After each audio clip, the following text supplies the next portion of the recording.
This an all-out blitz, real hard hits, them other podcast trash, we gon' make them all quit. We cover all the topics with intelligence and logic. I know you wanna score, but ID gon' stop it. We from Texas, so that mean that we Texans. Breaking down the X's and O's, our profession. No complaining, just training, you see the progression. They had a Pro Bowl for talk shows, we get selected. We gon' celebrate every win like a birthday. Ray J with the news, first with all the updates. Spin move on the competition, yeah, we juking them. You not really in touch if you not tuning in. This is Crenshaw, Briggs, and VT. We want the touchdown, we not trying to go for 3.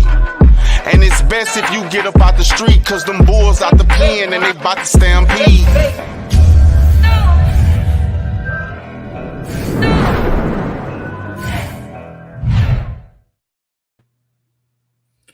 Hey guys, welcome to a special episode of Bucket. Let's just call it Fan Battle Sports, because there we go. You got the Texans fan battle versus the Horseshoe Mob, the tennis shoe gang, whatever you want to call them. But right now it's a 2-on-1, so it looks like it's a handicap match. Hopefully some other guys show up, but who knows? It's all fun. But before we go on, let me introduce ourselves. Of course, I'm A1 Day 1 Texan Matthew Briggs, the host of the Texan Fan Battle. With me, I got my little but big brother, Mr. VT. What's up? What's going on? What's going on? What's going on? And guys, I know this cat for over 5 years. He does a fantasy podcast with me and VT. He does the AFC South Fan Battle Show, and he is one of the co-hosts of the Horseshoe Mob. We got Mr. Josh Sr. What's up, man? What's good, everybody? And let's get rolling, man. 2 against 1, but I feel like it's 2 against 2. You got 3 against 1 because you got Leo, Colts #1 hater, in the chat. Oh, so. Get out of here! Oh man. So. Well, I can handle him by myself. Well, guys, let's jump into the injuries. BT, I'll let you just kind of. The Texans is so long. Just mention the ones that mean the most to the game. Yeah, I'm just going to talk about the meaningful ones because, yes, you're right. They're just far too many injuries to go over the whole injury list. It'd be an hour before we get done with the list. So. It really would. So we don't have both of our starting safeties. That means Petrie is out. He was kneed in by Lamar Jackson. He was coughing up blood. He is okay, and hopefully he should be back next game. But we are out Petrie, who's an absolute dog. So, unfortunately, that's a big loss. Jimmy Ward, we're out, but we haven't seen him play yet. So we're not necessarily missing because we don't know what he can do yet in Houston. So we will have Eric Murray backing up Petrie, or actually Ward, because that's who's the strong there. So right now, the secondary is going to be a little hit because really Petrie is the biggest one that we are going to get hurt from. Up front, when it comes to the line, it looks like Larry Tunsil will probably not be playing. It's going to be a game time decision. It's his knee.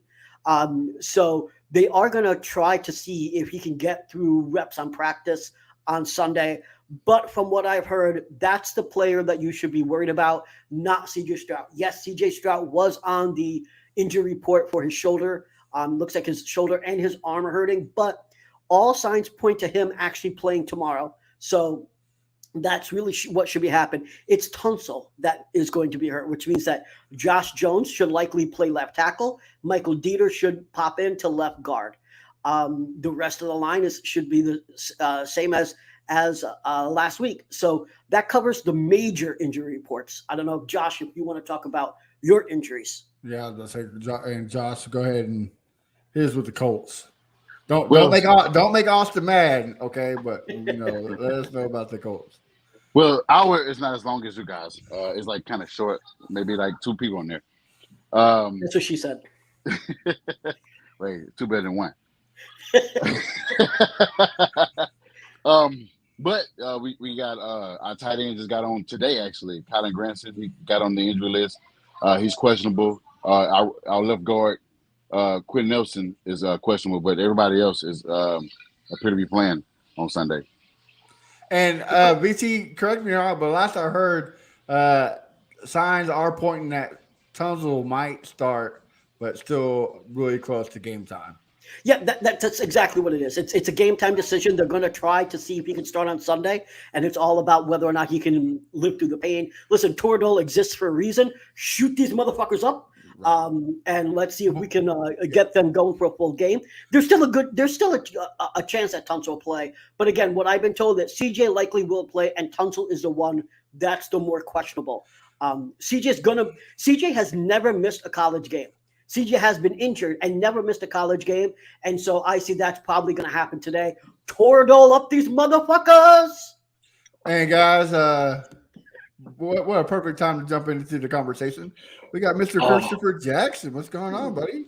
I am good. And with VT and whatever the hell that was interesting. I'm glad to be here. That was good. Fantastic. Look, no matter what injuries, whatnot, we're going to play 100%. And if we do lose, I'm going to pull the Titans, and I'm going to blame injuries. I'm like, yeah, it was because of injuries. We lost, Hey, listen.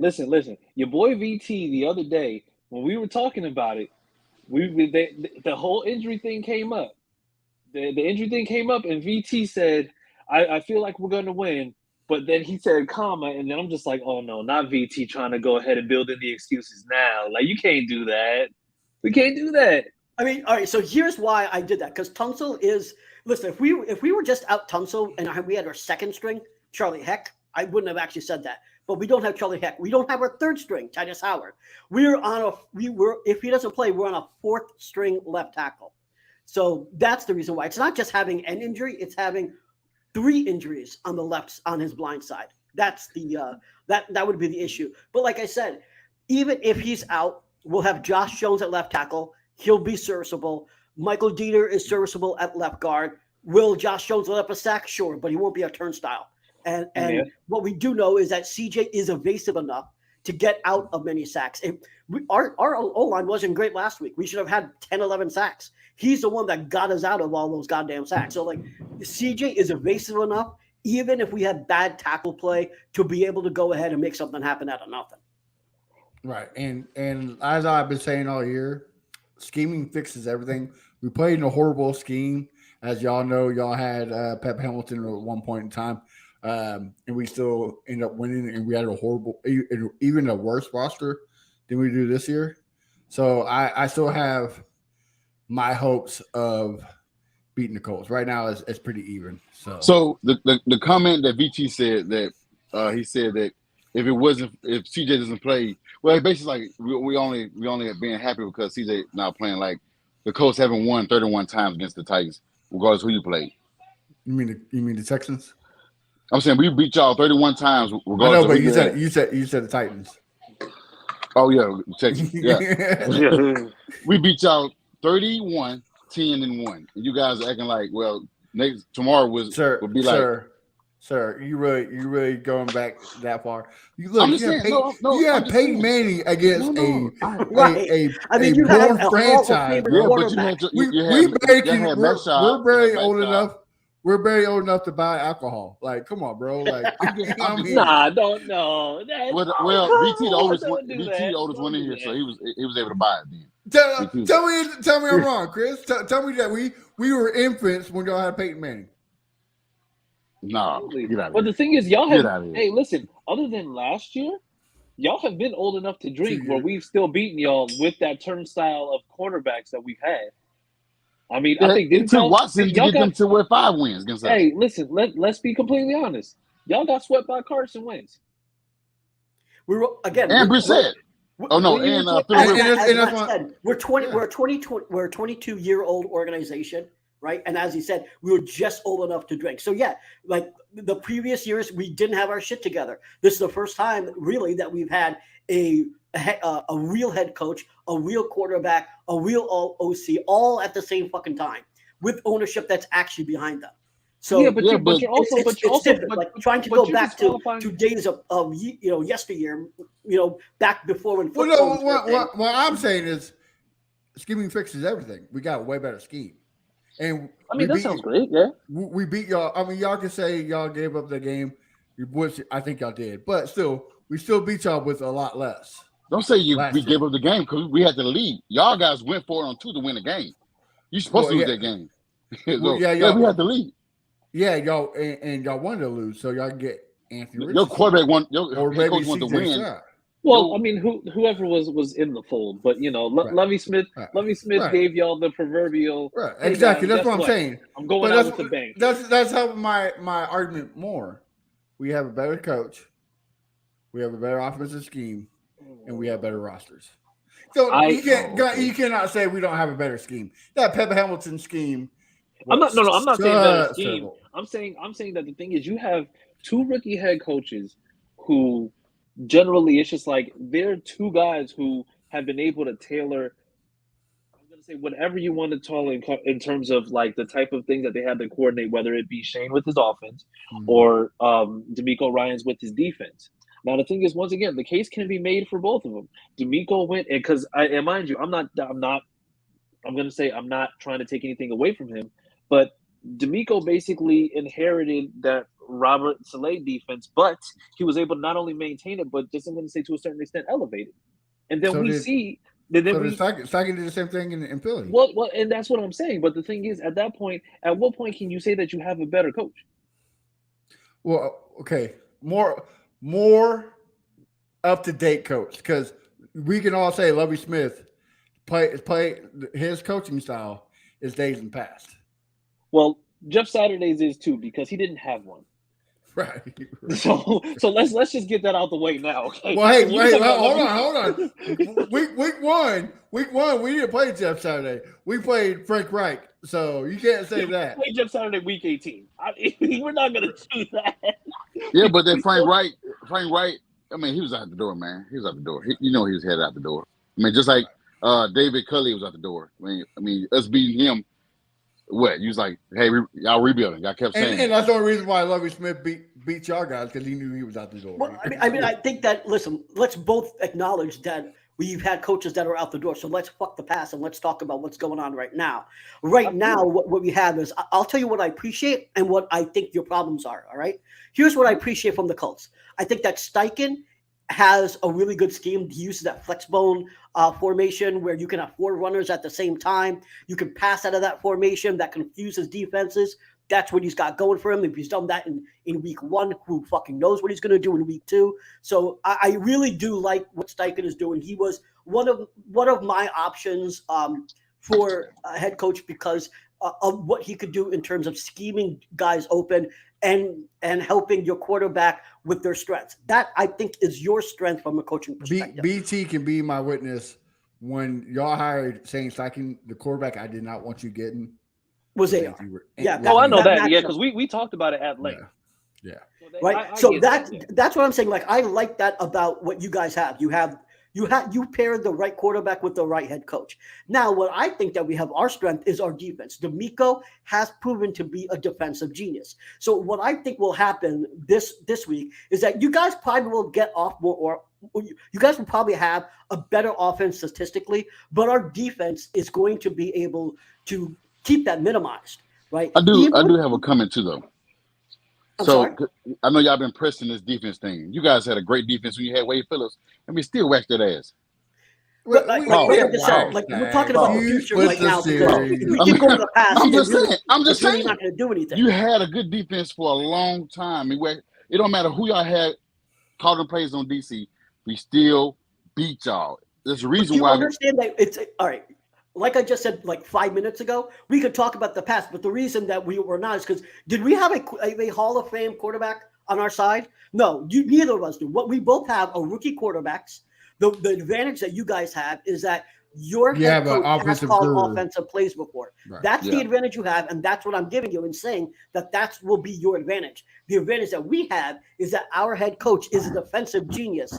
And if you look at just what our front seven has been able to do, we only let 110 yards on the ground last week with Lamar Jackson, only 38 yards. Last year alone, we were games where we were letting up 300 yards on the ground.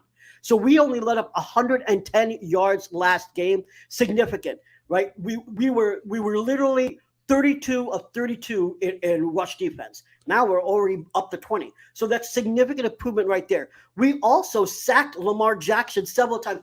You guys only sacked Lawrence, twice? We stacked Lamar So Jackson. where's your offense then? Because you only scored 9 points. I'll tell you exactly what it was. Exactly what I just started this whole rant, right? So I said that you guys are going to have the upper hand on offense. We'll have the upper hand on defense. We'll get after that quarterback. We'll get after Anthony Richardson. Will Anderson has played against Anthony Richardson, so he knows what it's like to take down a 250-pound linebacker at quarterback. Where you guys succeed is because you'll have offensive formations that will be able to get off yards. How many yards at a time? 5-6 yards, but it'll be consistent. That will be the challenge that we have. What we'll be able to do is force turnovers, get the ball back, and limit your actual scoring opportunities. That's going to be our strength this week. So the thing I'm going to go out on a limb here and just say that when it comes down to the actual teams, like how they match up, I get what you're saying in regards to Will Anderson with Anthony Richardson. But I think that there's a big difference between what you saw when when you have Bama going against Florida and what you see in terms of Anthony Richardson now on the Colts versus Will Anderson. You're still going to get that same intensity from Will Anderson, maybe throwing him into different pockets. But as far as Anthony Richardson goes, he's not having to do nearly as much as what he was having to do in Florida. He's basically the one-man band on that offense, whereas now Shane Steichen has spent, I'm going to say, the last 5 months since he's been drafted, making sure that he's putting him in those spots to be able to make sure that everything is going the way that it's supposed to. And Matt, we've talked about this when we've done the AFC South Fan Battle podcast. I said, if you expect Anthony Richardson to just go out there and automatically be throwing the ball 45, 50 times out the gate, that's not what you're going to get. Right. You're going to get a lot of those read option packages, a lot of those things. Now, mind you, that's what I said when we had JT in the fold. JT's not in the fold, but I still see that they're not going to, I'm going to say, go very pass heavy, and they're not going to put him in positions like the OCs and the head coach did when he was at Florida, making him go out there and just have to figure it out on his own. Like that's definitely not the case. So I think you get an idea of what you're getting from him, but once again, it's just like this is somebody who they've made a lot of emphasis about what his weaknesses are, and those same things that they're trying to point out as weaknesses aren't weaknesses like that. We saw that in the first game when they said, "Oh, take away the deep pass and then make him throw short." And what do? You get 65% passing or completion percentage, and that's up from what? From 50, 53 in college. So Shane knows exactly what he's doing. So he's game plan, and that's what BT was saying is that y'all's key factor to this game is Shane Steichen's offensive game plan. Dude's a groove. He's the X factor. Yeah. Oh yeah, absolutely. And I think and that's what he's saying. D'Amico is our X factor because he did a great job containing Lamar Jackson. He only had 170 something yards, 36 yards running. I mean, that's pretty good. So wouldn't that be in our favor then? Because your offense didn't put points on the board. Well, 3. Hold on. I want to answer what Chris Jackson said, right? So, like, you said that it's the Will Anderson show.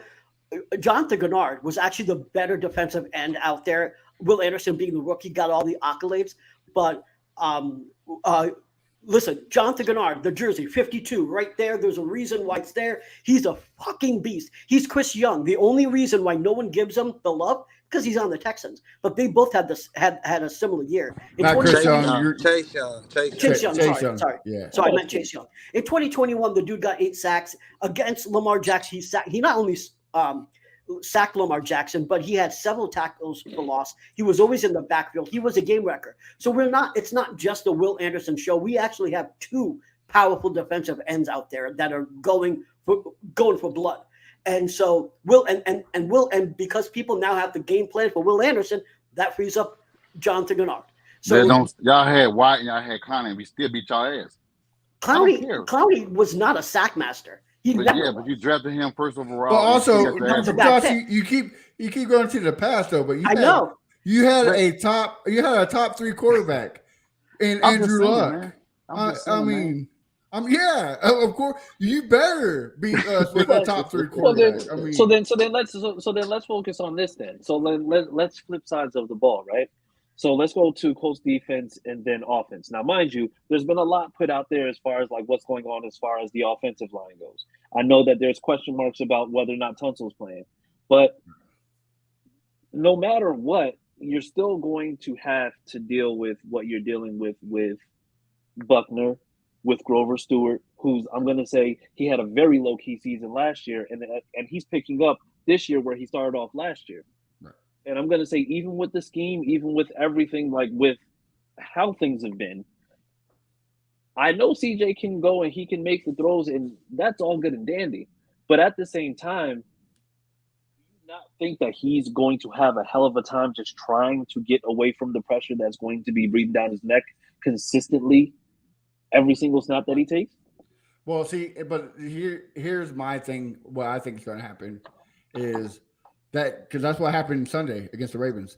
They had Roku Smith and Patrick Queen just breathing down the neck. They blitzed us every time.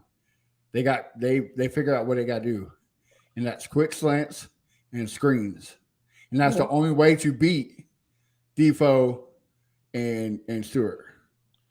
Additionally, you also put TQ out there as an inline blocker, right? Because he is an incredible blocker. You know, and we're going to use the dual set tight ends. Right. So we're going to use 2 tight end sets. We're going to have both Schultz and TQ out there blocking as being part of the O-line. That's how you get some offense up. But I have one major question, right? This has been the question that I have to ask. Can he throw? That's the real question. Can he throw to the left? Because what it looks like is that he has exactly one area, and that's it. And you know what happens? It'll be exploited. Obviously, we're not the only ones looking at this. D'Amico is licking his chops, saying we know exactly what he's going to do. So we're going to put Stingley on Michael. Say his last name for me. I drew up a blank. Pittman. So Stingley's going to be on Michael Pittman Jr. Nelson is going to be on Pierce.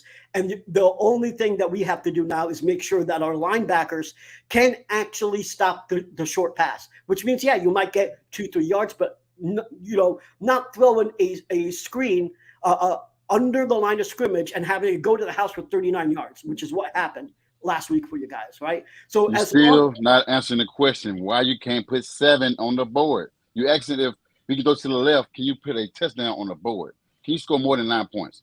All right. So obviously what I'm focusing on, as I said, is that our strength is going to be defense. Like this is literally my your offense is nothing then, what you're saying? We're not going to be a strong on offense, right? It's not going to be a strong offense. We don't have the line our QB's hurt. I mean, who are we fooling? What I'm saying is our defense is going to win us this game. Right? Well, you have to do you have to look at what's going on right now. Well, and again, you're not. How many times did what's his face Shane Steichen call the plays last year in Philly? He did a lot. All he did yeah. Now name me how many times did Bobby Slowick call plays? I can't answer that because I'm not a 49er fan. 0. So there's going to be bumps. Well, you can have a better scheme then. You can have a better scheme if you're saying he haven't did it last year and he only did it once this year. If Shane did it all last year, we had a better scheme. Yeah. So and then VT, I'm gonna say in response to that little cute montage you decided to put up. I like what you want did. To see it again? That was neat. Yeah, and so I'm guessing what we're seeing here in terms of this is the fact that a lot of these teams are basically daring him to do what he did, because no matter if it's to the left, whatever it is, you see a lot more green than you do white. And I mean, ultimately, you weren't supposed to see any of that. I mean, by any account, he should have been 19 of 37 if that was the case. But he was 24 of 37. The Jags just don't have a great defense. I mean, I think we all know this, right? The Jags have a very powerful offense, but they don't have a defense. This is why they can't go past the division. But VT, you know as well as I do that division opponents play you differently, and it doesn't matter how good or bad the defense is. No matter how bad a team is in the division, they're still going to be. Y'all were sitting there, didn't y'all just a few? I'm going to say, and I mean, I'm sorry, Matt, I don't mean to go back in the past, but wasn't this also the same Texans team that we knew was obviously rebuilding, that wasn't really going anywhere? and yet y'all somehow, the Titans, who were great at that time, ended up picking off Ryan Tannehill 4 times in a game. I mean, this was just what? This was just 2021. 2 years ago.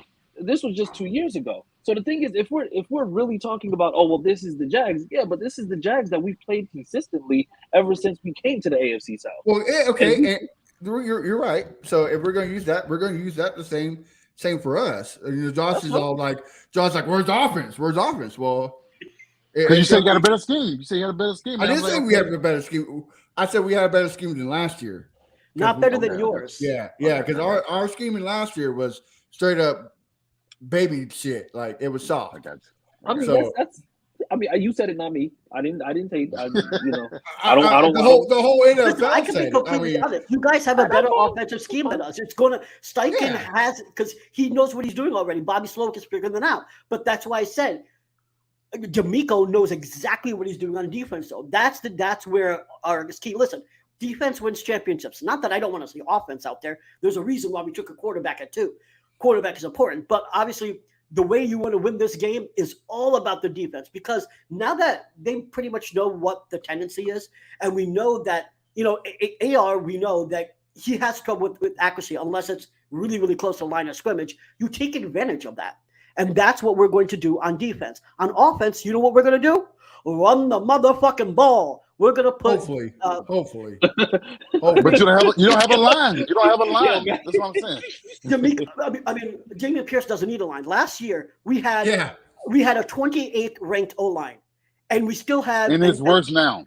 No, it's not. No, it's actually it's 21. Technically, right now, it's actually ranked the 21st. It's actually better than last year, believe it or not. Our interior line was so bad. We had the worst, 2 of the worst interior linemen in the league on our team. Out of the entire league, both of our interior linemen. Pinter. You did not have Danny Pinter. Interior, sir. Interior. Danny Pinter was interior. Oh, I thought he was your tackle. So how many yards did Damian have last week with their line? We'd only give him 11 carries. That was a problem. So what did Bobby Slowick say at the press conference? Bobby Slowick said it's my fault. I should have ran him more. We are going to run him more week 2. So we already know that's the game plan. Y'all gave us game plan. Y'all gonna run the ball. Well, hold on. I thought y'all didn't listen to the Texans beat writer. They posted in the chat. They posted in the chat. I'm just having fun. I'm just having fun. Calm down, guys. Listen to what they say. We just wait until VT posted in the chat. We don't have to do it because VT is going to be reporting the reporters. Like, what are we talking about here? Right.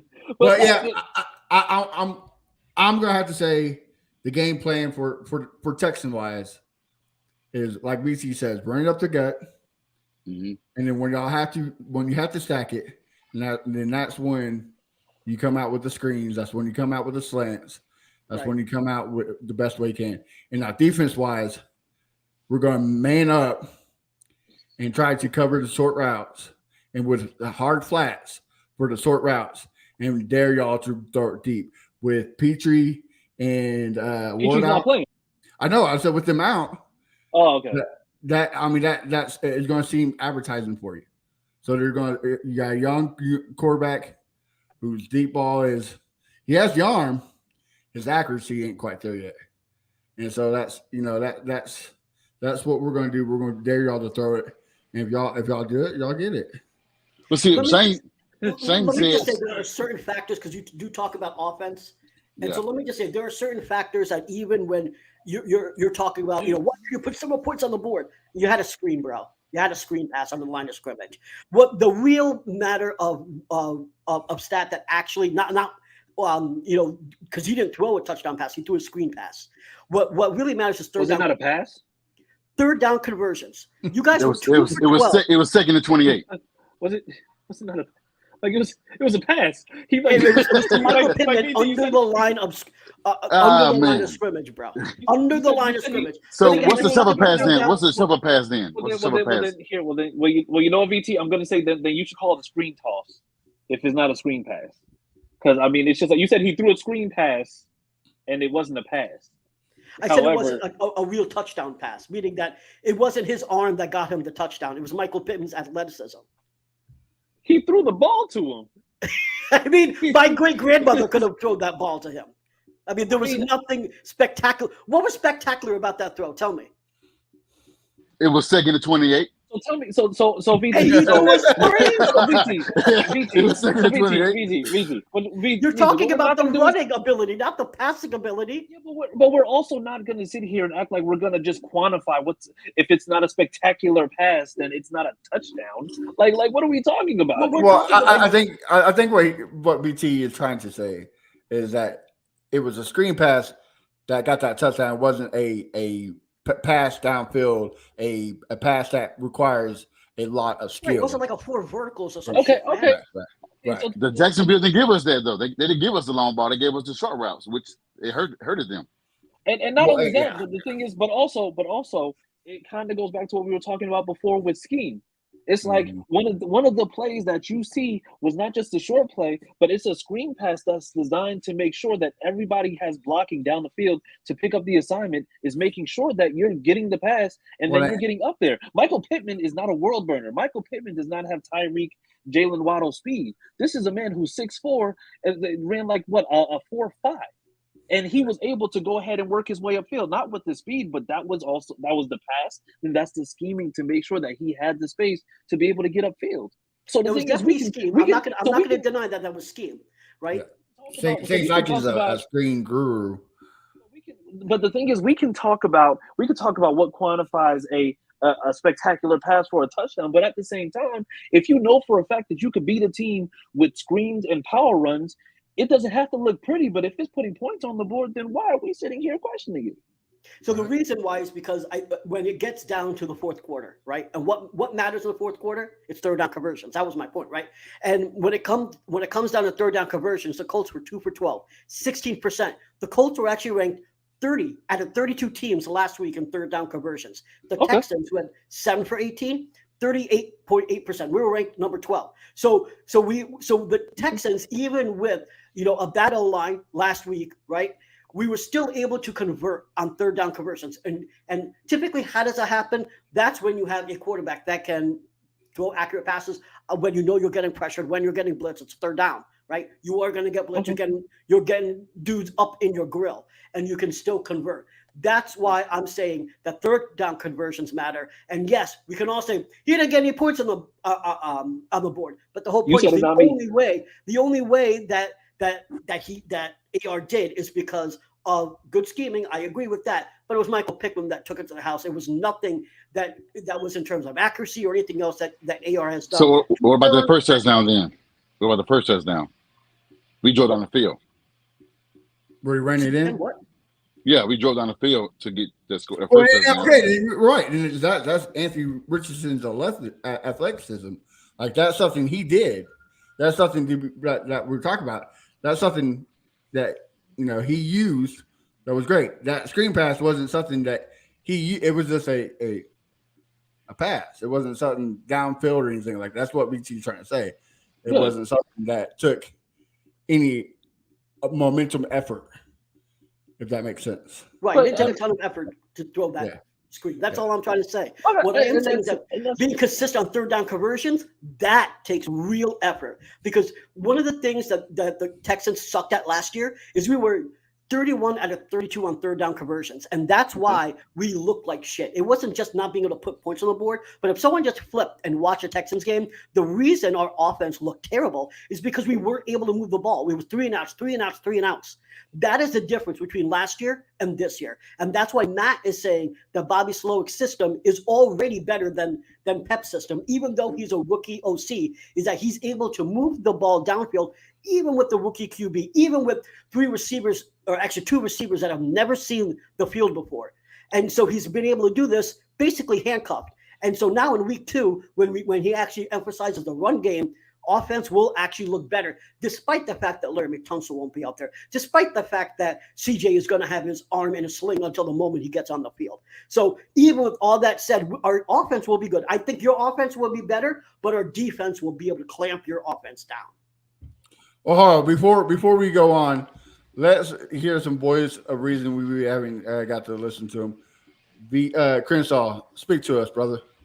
Oh, what up? That's a biased voice of reason. How dare you? Thanks for the Yeah, whatever thank it's you. called, hot chat, whatever it's called. Appreciate you, Jerome. Earlier, VT, you said defense win championships. I think that's like early in the early 2010s, because if that's the case, I think last year the Eagles would have won and 49ers would have won the championship. But you know, you guys are right, Chris and Josh, about our offense gotta, put points on the board. I think you guys do have the advantage with your coach and everything. And defense, we're gonna do good, but if we're not scoring no points, man, we're not gonna win this game. I hate to say it. I really, really hate Yeah, to say that's that. my point. That's my point right there. Because our defense is Never good mind. too. Never mind what I said in the beginning. Go ahead, Crenshaw. Speak. Yeah, Appreciate you, my boy. yeah. The Dallas Cowboys did not score one offensive touchdown and had a 40-0 victory over the Giants. No, But VT. they Let also Crenshaw had cook. special teams Let though. They Crenshaw had cook. special teams to help them out. Our special teams got to help us out as well. We can't just rely on defense. Got to be defense and special teams. So I don't know, man. I don't know. I think I got a little change of heart. I said we were going to win the game, but I think we might lose this damn game, man. BT, Chris, don't be brown nose, not. He been I'm for just real. saying. I He's been think for real. we might lose this game. Yo, listen. It's a possibility. Like, Hey, Crenshaw. I don't know, Crenshaw. man. Listen, don't let VT and Briggs fool you, man. Listen, you're welcome anytime on the Horseshoe podcast, my boy. Okay, listen. Go on the tennis shoe game and hang out with the saddlebags. But in all seriousness, and the thing is, this is something that I feel, and it's not just because of this game, but it's also because of the way that the league is trending. Like, I'm not gonna lie, it's just like I like Steichen. I also like D'Amico Ryans as well. I think a lot of us were talking about that, but I think the way that things are going, even with like teams that are great defensively, you see the shift in terms of just like where the league is going in terms of how it's so much more offense oriented. And so that's why it's just like even looking back, like everybody likes to talk about, the running back thing when it comes to JT, whatever. Okay, that's fine. But I mean, if we're looking at the last 10 Super Bowls, outside of Bill Belichick, every single coach that's won the Super Bowl has come with an offensive mindset or an offensive background. And so the thing is, it's just like we kind of see like the trend with now. It's just like you see that, you have these quarterbacks, you have these guys that you're coming in. Like, it's not taking anything away from D'Amico Ryans or CJ Stroud or anything to that extent. But with the way that everything is progressing, with the way that I'm going to say terribly, it's just like I'm going to say the league is moving away from the run in a way. Well, not the Philadelphia Eagles, because they ran all over the Vikings the other day. If there's any Vikings watching this, I don't really give a damn. But as far as the actual league and the way things are going, it's just like I'm very comfortable with the fact that we went offensive as opposed to having like anything defensive like we did with Pagano or anything like that. So I'm gonna say it's just like but I all right. I agree with you. You're right. Offense is where it's trending, right? Like, get the ball down the field. Is Patrick Mahomes is going to win you a Super Bowl? Tom Brady's going to win you a Super Bowl. You're right. But what I think is going to help us, yes, Bobby Sullick will get us there, hopefully. But right now, we got a defense that can help us develop while the offense is getting ready. I also want to add this one thing. I should have addressed this exactly when it came out. First of all, thank you, Jerome, for the super chat. We appreciate it. But this is where it comes. Why aren't there points on the board? Is because the refs were after us. The refs were after Ravens. They actually didn't call a lot of holding calls as well on the Ravens. But the whole thing about what Jerome said, which again I just want to say is like, we would have had that touchdown right there, right? Like, there was a great throw. There was a great throw that CJ made off schedule on the left sideline that got pulled back because of a holding call on Tunsil that should have never gotten called. Yeah, why wasn't he able to put points on the board? Stupid fucking calls. So like, referees are terrible all around. I'm not saying that that's an excuse, because I don't like using refs as an excuse, but it is a reason on why we didn't see a better offensive performance. Nonetheless, he still put up 242 yards through the air. He had 20 yards on the ground. It wasn't a shit offensive performance. He still was able to move the ball down the field, even again with all the issues behind us. And again, being a rookie OC with a rookie quarterback with two receivers that have never seen the field before. So this second week is going to be a lot different, especially when we run the ball. We run the ball, play action's open. Play action, like one of the things that Davis Mills could never do, that CJ Stroud can do, is actually fool me watching the game on when he does play action. Me losing, that's not easy to do. Davis Mills never once fooled me on a play action. Not Because once. his neck was too big. Yeah, exactly. It's really hard to sell it when there's a delay between when your shoulders move and your head moves. Like it's just like there's no way possible. I do want to comment on. I think it was what's that guy? Jerome.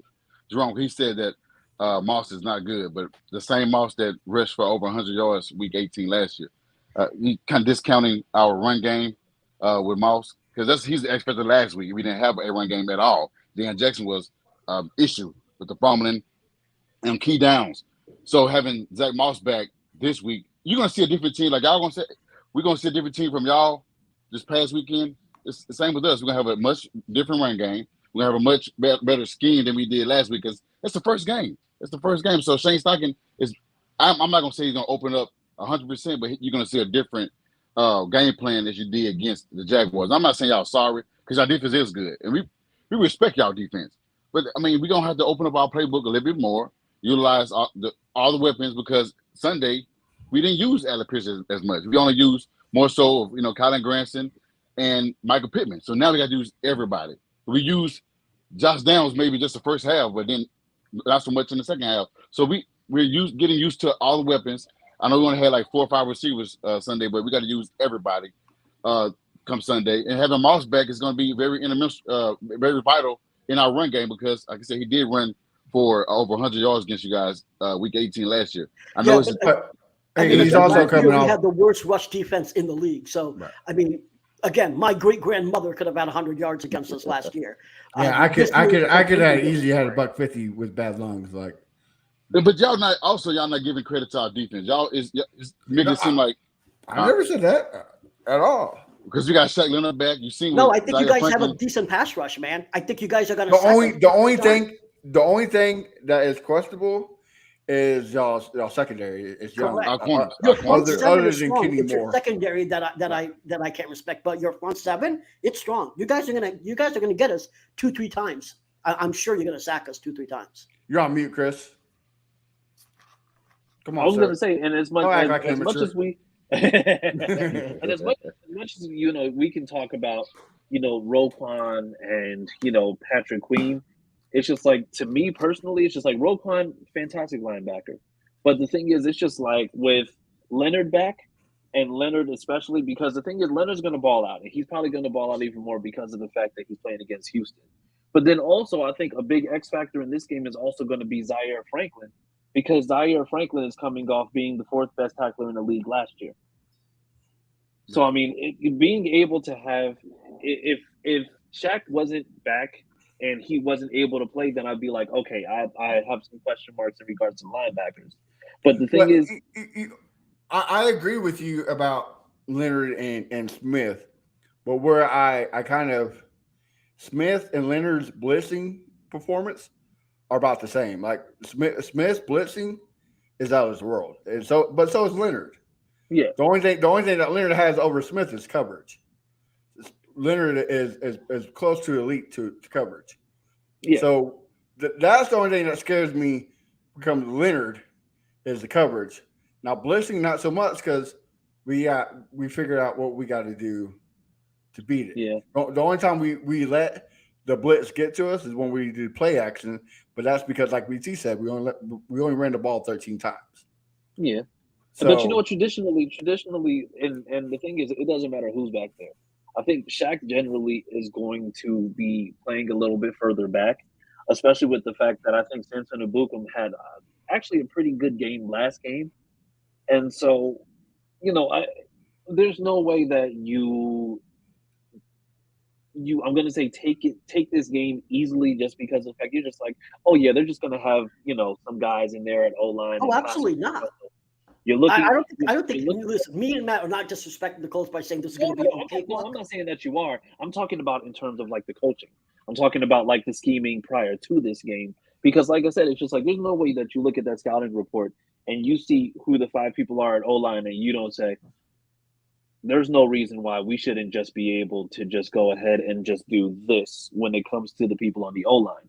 But the thing is also, any coordinator is going to go and say, listen, our O-line is not nearly as good as we will hope it is, so everything we do has to be like quick. But the thing is, once again, it's just like I can see Shaq. If I'm making a random prediction, I'm going to say we can probably see Shaq is going to potentially have a pick tomorrow. Well, let me ask a question. Unless Matt, you have other topics, because it looks like we're getting close to that 50-minute Well, mark. before well, I get Moss is way better than Dion Pumple Jones or Jackson. Yeah. And Either way. Leonard is always a great asset to have on that side of the defense, right? But let's not we all played sports. We all know come back an injury, you're not gonna be 100%. So that could be a downfall. So, but Leonard is a freak. So I mean that's the only thing. But Moss, I can see him, slowly, gradually getting into the game before he starts building it up. Because running backs, they're different. As Chris can say, they're kind of being obsolete throughout the league. So, Right. Yeah, I think the one thing that you're also looking at is the fact that you're going to have to account for AR as well. And so the thing is, like Moss with Ryan or Moss with Wentz, I would have been like, okay, well, you know what, you're going to have some runs, whatever. But the thing is, it's just like there's going to be a lot of scheming that's going to make, Moss, I'm going to say, much more valuable because, I mean, he's going to run better than Jackson. I'll tell you what, Chris, last year I would agree with you, and I would be just straight up terrorized by having AR back there. But we got Perryman. Perryman has totally changed everything. Yes, he can actually tackle a runner. Whole different experience. And like last week with Jackson. Jackson only had 30 yards, but it's because every time he go out there, Perryman was on the not to mention not just Perryman, but they don't have a run game though because J.K. Dobbin went out too, so they don't have a run game. So he went out in the third or fourth quarter. Like it wasn't the whole game. He did get a chance to get going. Yeah, and Justice Hill took over and he was running the ball pretty good too. I mean, they had 113 yards running. That's not bad for today's era. That's a good running game. I mean, you're not going to run the ball. We're not the Tennessee Titans. We're not going to run 50 times a game. I see what you're saying. But and also, I'm surprised BT didn't bring this up. Noah Brown is on IR, and so that's giving me a lot more Tank Dell and screens, which I don't know why we didn't utilize that last week. So that's one thing you're going to have to account for. Yeah. So. Matt, you brought up something last time that we had our podcast, and you said that the first receiver to catch a passing touchdown from CJ would be Tank Dell, and I think that you're right. And I think it's going to be off a slant too. I think that he's going to be able to take Yak. Not against Kenny Moore. Not against Kenny Moore. That ain't happening. I don't think Kenny Moore gets on. Have you seen Dell? I mean, he's pretty shifty. I'm not saying he's like Zay Flowers or pretty crazy, but it's hard to get after this guy. I just don't see him going against Tank because Robert Woods and Nico Collins proved that they could be good starters for an NFL team. You remember you said yourself that the Ravens did not have a secondary. Their top two guys were out. Right. So and let's be honest, outside of Kenny Moore, neither does the Colts. So who are you going to put your best defender on? Two guys that are proven, or a rookie that's not proven? Right. Juju going to play too, though. Juju Brent's going to play. But in all due respect, if you put a rookie that's not necessarily proven, it's just like against Tank Dell, who's also a rookie. It's just like, honestly, it's just like that in and of itself, no matter how high you feel on him, I get it, I understand, but at the same time, it's just like, it's a rookie on a rookie. Only difference is that I think Tank Dell has one extra game on him instead of, But here, this is why I say that. So last week, Steven Nelson was on OBJ, only caught one ball. They put Stingley on OBJ. He started catching balls. He only caught 2. Which it wasn't terrible, but he also had 2 bad defensive pass interference. A veteran receiver is going to understand how to make a rookie or a young corner fuck up. Because one of the defensive plays or defensive pass interference shouldn't have been a defensive pass interference. But Odell was so smart, he ran into the player, he did a LeBron James and threw himself on the ground, and that's when he threw the play. So that's why I think, especially Robert Woods, you got to put him on Bobby Trees, just because Bobby Trees knows how to play the game. So, I mean, who knows? They might be like, "Fuck it, dude, go out there and cover Dell." If it happens, it's gonna be a good matchup. I mean, the thing is, you could put him out there. The reason why I say Tank Dell will probably get his first TD pass tomorrow is because you have to look at how shifty he is. You can put someone on him. I mean, just because someone is excellent doesn't mean you can win against Tank Dell. And again, before I say this, I'm not going to have 50,000 people at meetings saying, VT said Tank Dell is Tyreek Hill, but if you look at Tyreek Hill, you can put your best corner on Tyreek Hill, and Tyreek Hill is going to beat you. Now, Tyreek Hill beats people at speed. Tank Hill doesn't necessarily beat you at speed. He beats you with his shiftiness, his ability to move his body, and you cannot get after him. And that's what's special about Tank Dell. So CJ Stroud, being a little injured, doesn't have to throw 40 yards downfield, can throw a 7-8 yard slant, and Tank Dell can take that to the house. That's one of the things I think is going to happen. So I can see happening. The Colts have great position receivers, right? They can catch the ball for position. The thing about Tank Dell is his separation coming out of the draft was the second best behind Zay Flowers. I mean, nobody was touching Zay Flowers by miles, We do got Josh Downs though. But is he gonna be? I mean, y'all barely used him last week. Is he going? You did. I mean, it was a small sample. They did exactly. And the thing is, so the thing is, when you talk about Tank Dell, it's just like it almost sounds like the thing that we make, or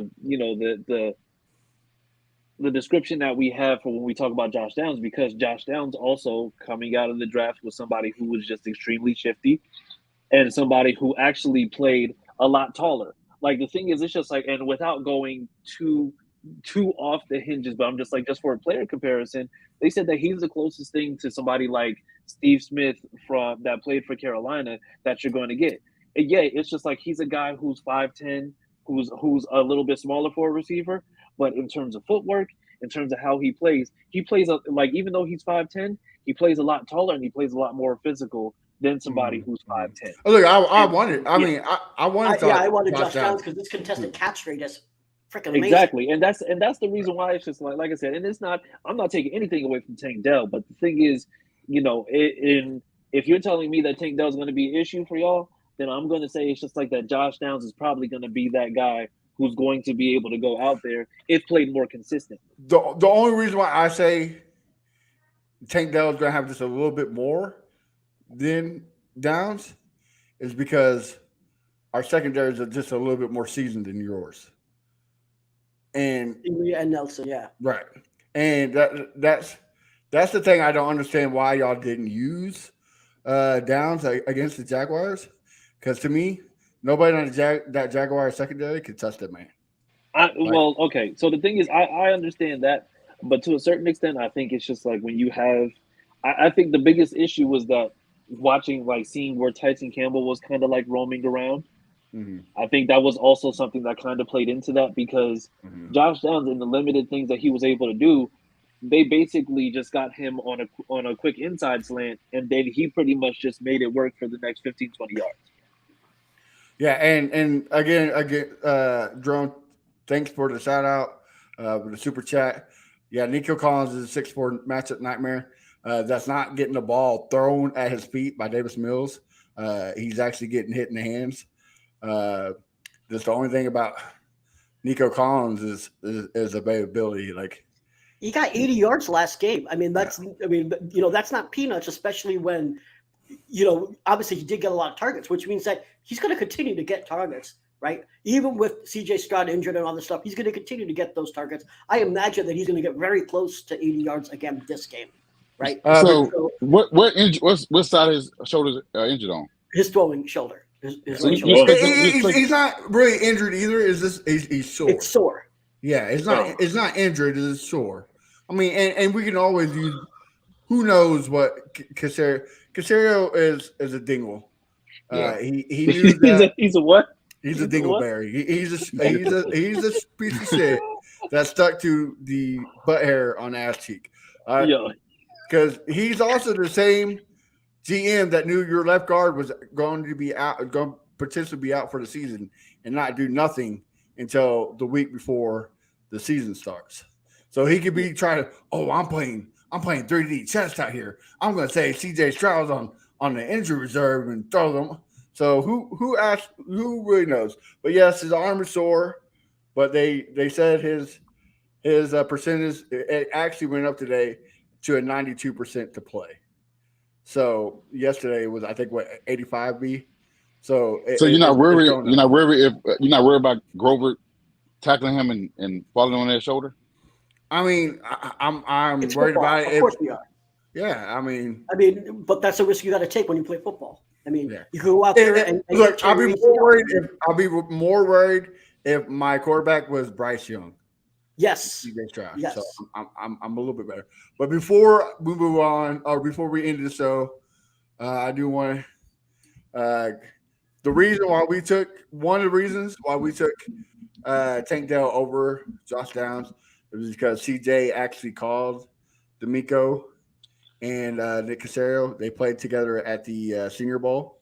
They're really close friends, and that's why. I mean, you already got that chemistry.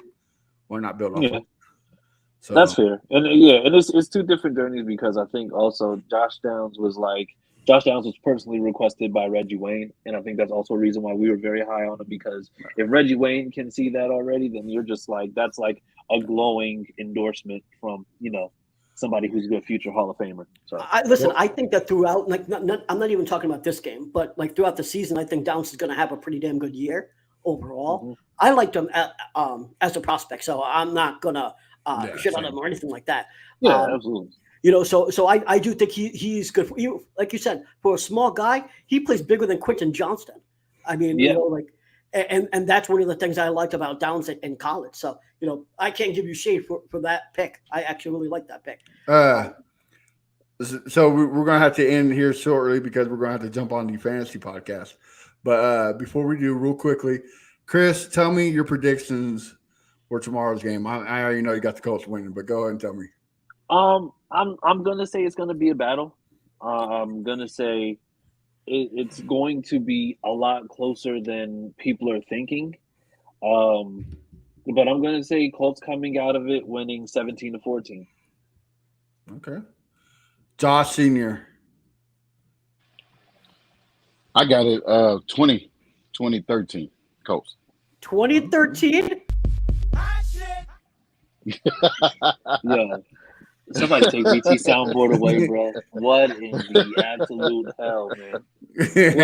BT, go ahead, brother. I actually think Chris Jackson's right. So he's just got it reversed. I think it's 17-14 Texans. I think that one touchdown comes from Dameon Pierce and the other comes from Tank Dell. So one passing TD by CJ Stroud and the other is a rushing TD by Dameon Pierce. And just to give out two more stats, I think that Will Anderson will have another sack, so we'll have sack-to-sack back-to-back sacks. And I think that Dameon Pierce will have at least 80 yards this game, not 40 yards like he did in the first game. So I got a lot of hate on the Texans podcast. I'm gonna get hate on this one, but I got it 10-3 Texans. Both rookie quarterbacks. Look, both rookie quarterbacks, both rookie coordinators. So yeah, 10-3. So it's gonna be a good defensive battle. So, all right, fellas. Well, let's start with UBT. Tell us where we can find you and what you got cooking. You can find me everywhere on at Brown Chubby Bear, Twitter, Threads, Facebook. Maybe I'll even give you a phone call if you really want to chat Texans that bad. Just DM me. No, I'm kidding. But I always talk Texans, and If you want to stay after and watch the fantasy football show, follow me on Brown Chubby Bear. Follow Matt because we both do the fantasy show together, as well as Josh Senior. So check us out right after this show. All right. And Chris Jackson, are you going to join us for the fantasy football? I don't see why not. I got some time. All right. But, well, tell us where we can find you. Yeah. Oh, and also I want to go ahead and just let this be known. I found out recently, just through random sources, that VT's handle is also because he's a furry. So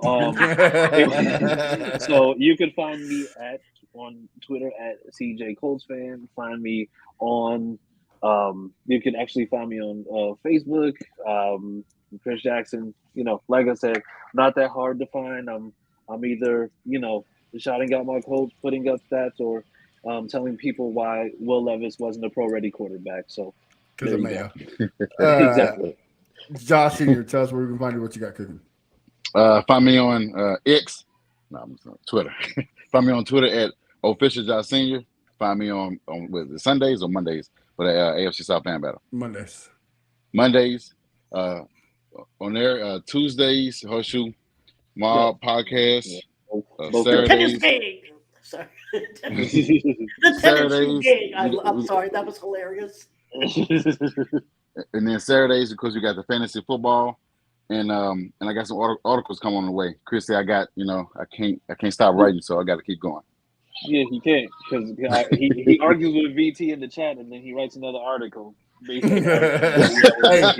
I am the news, I feel so special. Look, if you need all the motivation, we can get it. You can find me with VT and Josh here in about 2 minutes on the Fan Battle Sports Fantasy Football and the Texans Fan Battle Wednesdays 8:00, and like Josh said, Mondays with the AFC South Fan Battle. And I'm like Josh, I'm about to put up an article too of key points how to beat the Tennessee game. So make sure you check that out on fanbattlesports.com. Some good articles up there, so check it out. Until then, guys, hopefully we have a good game, no injuries, and we don't have no excuses like the Titans, because that's one thing we agree on. Either side. That's one thing we agree on. The Titans suck. So exactly. That's what I'm saying. And also, there is one more thing we agree on. Chris, why don't you go ahead and give it a shout out? Yeah, man, no matter what, I mean, you just got to remember football season's back. Everything's good. The weather's getting great. And you know what? Sam loves Jalen Ramsey. There we go. And on that note, we'll see y'all later.